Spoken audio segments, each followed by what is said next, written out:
Moi, je préférais personnellement travailler ailleurs qu'en studio parce que ça amenait une dimension différente et un autre défi.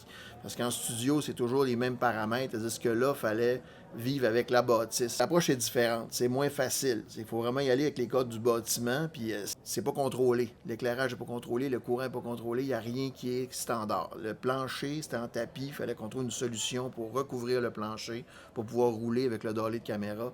Tout était un défi. Pour moi, c'est un défi que j'ai adoré, puis j'ai bien apprécié de faire ce projet. C'est le plus gros décor que j'ai fait à la date de ma vie.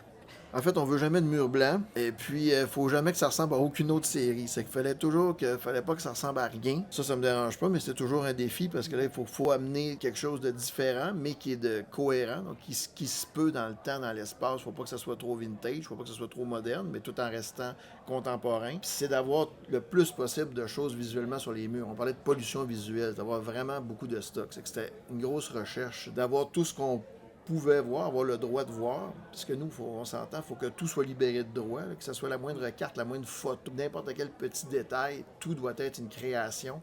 C'est que ça, c'était un pas pire défi, ouais.